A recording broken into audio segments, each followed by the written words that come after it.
Aaron had survived longer than everyone else. It was almost over. But he hadn't been expecting the facility to throw everything at him. It seemed cruel and unfair, like somebody didn't want him to get away. He ran as fast as he could, feeling the heat of the fire coming up behind him. Orange, that was the one who'd been given the elemental power of fire. The flames were burning so hot that the corridor itself was coming apart, melting and crumbling as the blaze spread. Desperate not to turn around and look at the flames, Aaron kept running. A sudden rush from below knocked Aaron off his feet, bringing him crashing to the floor with a splash. Water. A flood of water had spilled into the corridor. Blue. It had to be blue. Even though he couldn't get back to his feet, to Aaron's luck, the water swept him out of the path of the fire and down the adjacent corner instead. But it would only be a matter of time before the blue monster caught him too, unless he could find some way to get free and hide. Flailing his arms, he tried desperately to reach out and grab something to stop himself from being carried away by the wave. His fingertips brushed something hanging from overhead that felt like rope.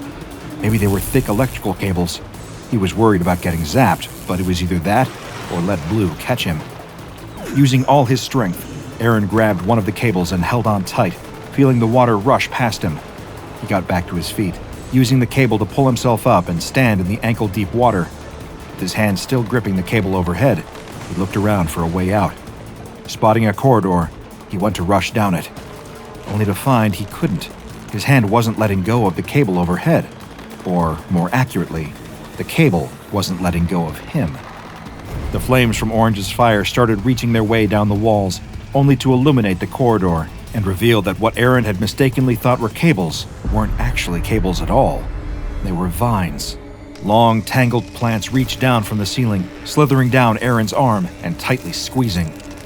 The vines moved like a snake, growing so much faster than ordinary plants thanks to the one controlling them. Green.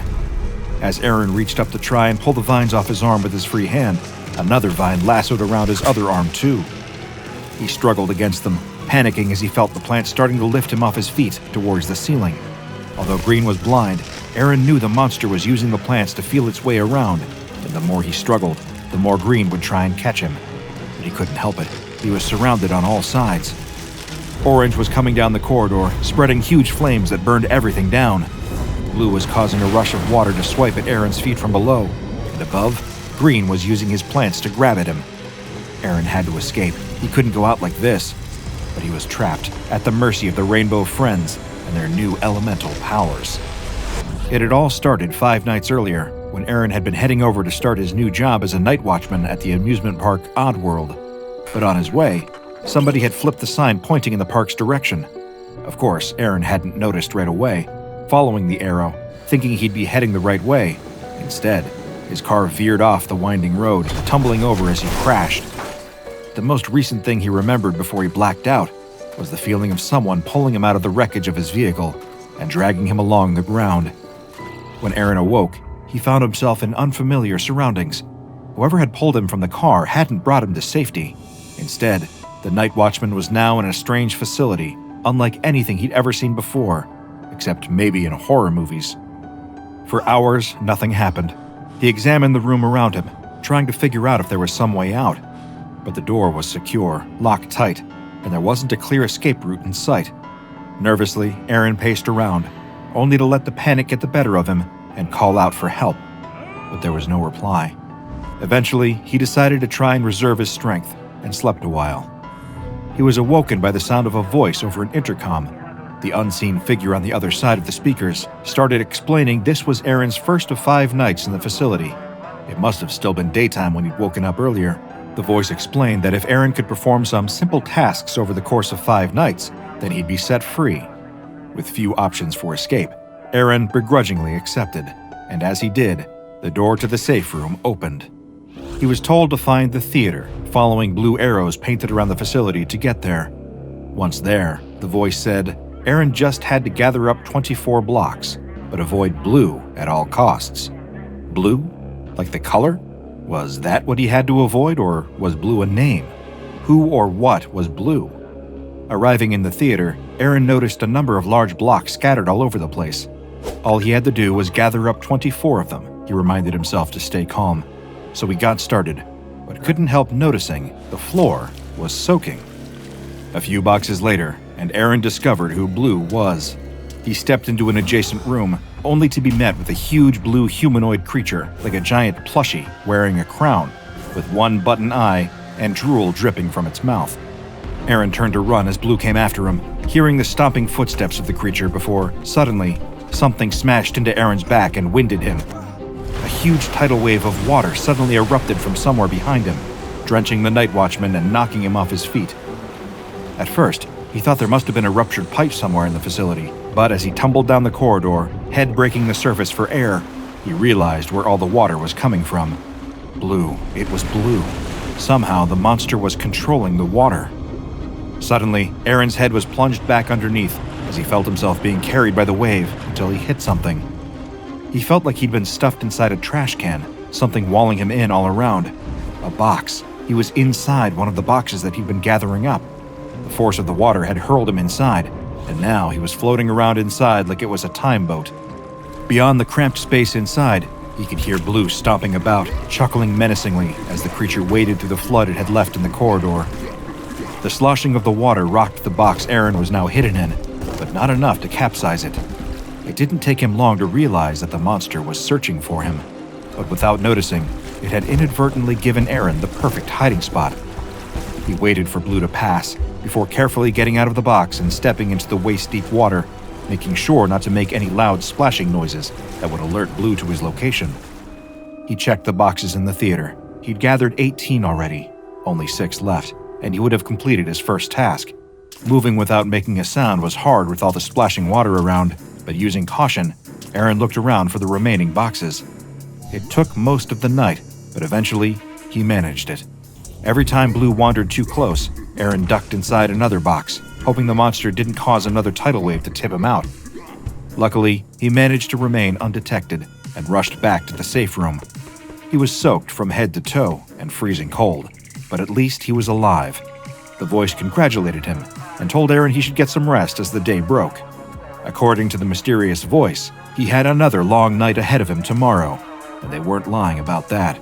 Waking up ready for night number 2, Aaron listened to the voice's instructions again, this time knowing more of what to expect.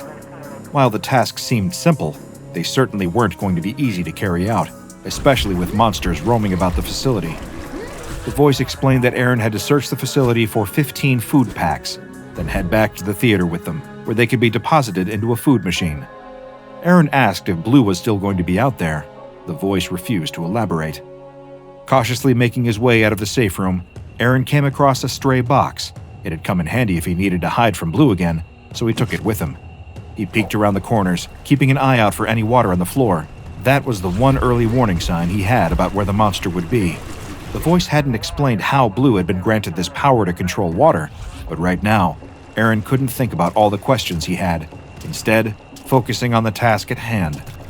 He found a few of the food packs lying around, dropping them into the box he was carrying as he went. It came in handy in more ways than he'd expected. Blue still hadn't shown up either. To Aaron, it was looking like the second task was going to be a heck of a lot easier. That is, until he stumbled across Green. The fact that Aaron instinctively froze the second he saw Green saved his life. He was gathering up more of the food packs when he spotted the latest of the creatures roaming the facility. At first, he'd almost missed it, stepping into a room that rather strangely seemed to be overgrowing with foliage.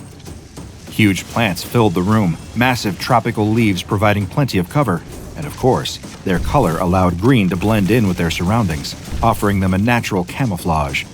Green wasn't as close to human-shaped as Blue, instead sporting some long, lanky limbs that Aaron initially mistook for more of the plants in the room. Despite the pair of googly eyes on Green's head, it didn't take the night watchman long to realize that this creature, unlike the previous one, couldn't see him. When he'd frozen, Green had turned to seemingly look right at him, only to turn their head away, disinterested. As Aaron stepped further into the room, he froze again as his foot stepped on a twig. He expected Green to rush at him, hearing the sound, but the tall, long-limbed creature, once again, took no interest. It didn't react to sound, so he crept into the room, grabbing some more of the food packs. He had 15 and went to leave, only to have to duck out of the way as one of Green's long arms came sweeping past. But by ducking underneath it, Aaron accidentally brushed up against the leaves of one of the plants. And then, Green noticed him. The plants. It was connected to the plants. Just like Blue, Green had their own elemental power. Aaron turned and ran for the door, seeing a huge mass of leaves coming down to cover the exit. He barged through, snapping twigs and tearing vines, but this only angered Green further. Sprinting as fast as he could, Aaron rushed over to the theater, deposited the food packs in the machine, then rushed back to the safe room. The door shut behind him. He'd only narrowly escaped. The first 2 nights were over. He still had 3 to go.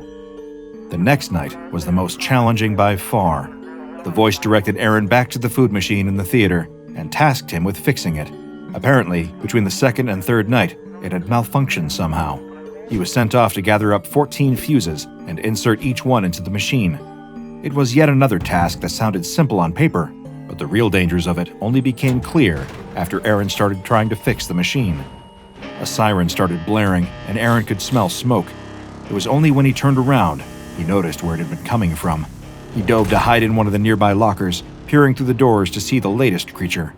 It was a small, orange Allosaurus, by far the least humanoid of the Rainbow Friends Aaron had seen so far. But of all their elemental powers, Orange seemed to have the deadliest. Following it around, wherever it stepped, were huge swathes of flame. Its very footsteps seemed to singe small holes in the floor. It surveyed the room, clearly looking for Aaron, only to wander back out when it couldn't find him. By the time it left, long tongues of flame were lapping in every part of the room where Orange had stepped, creating another hazard for Aaron to try and avoid. And to make matters all the worse, there was another creature causing trouble in this task too. Looking around to find more fuses, carefully keeping at a safe distance from the fires left by Orange, Aaron could feel a rumbling underfoot. It was like the very ground itself was shaking, starting slowly, only to quickly ramp up, getting more and more violent, until it became harder to stand upright. Stumbling and falling onto the floor, Aaron looked ahead to see one of the fuses get thrown into the air by the force of the earthquake. As his eyes followed it, he spotted something lurking in the vent that was located where the wall met the floor. It was obscured and hard to see clearly thanks to how much everything was shaking and crashing around, but there was clearly a pair of eyes and purple hands, along with a set of sharp teeth. Purple could apparently control the earth itself, causing deadly quakes that could throw Aaron off balance and either send him tumbling into Orange's fire or make him stumble closer to the vents where Purple could grab him. The night watchman hurried back to his feet the second the quake slowed back down. He moved fast, careful not to make too much noise, but also making sure to avoid the vents so he stayed out of Purple's reach. He grabbed the next fuse he needed to fix the machine and rushed back to the theater before the siren sounded again and Orange reappeared to set more things on fire. It took a lot of trial and error and plenty of caution, but Aaron was eventually able to track down the fuse and slotted it into the food machine. However, expecting to just be able to sneak back to the safe room, Aaron was startled to see the lights suddenly shut off. He was only just able to make it back safely thanks to the fires Orange had left everywhere, acting as a source of extra light. Although after he'd made it back to the room he'd started every night in, Aaron did have to wonder how safe the safe room really was. After all, what was to stop the fire spreading and burning into here? Or what if one of Purple's earthquakes caused the ceiling to collapse? Needless to say, Aaron didn't get much sleep. After the past few nights, he had slept through the entire day, but ahead of night 4, he forced himself to stay awake, just in case. The penultimate night began with a voice telling Aaron to find some batteries and insert them into a generator to get the lights back on. Unlike the previous nights, this one was eerily quiet, with no sign of the Rainbow Friends lurking around. There were no fires still burning, or earthquakes or flooded rooms, or even any of the overgrown plants. The only sign that the creatures had even been there in the first place was the damage they had left behind. Despite stumbling around in the dark for most of it, Aaron was able to repair the generator and bring the lights back on with relative ease. It was the first time his task had actually been as straightforward as it sounded, but it was only after he'd finished that the voice explained what would be happening on the 5th night. They explained there would be a party, and then afterwards, Aaron would be set free. Even though the night watchman asked to skip the party and just go free now, the voice insisted. So Aaron took the opportunity to catch up on some sleep before his 5th night at the facility.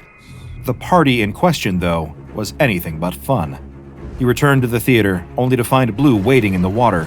The creature rushed at Aaron and gave chase immediately. Some party, Aaron thought.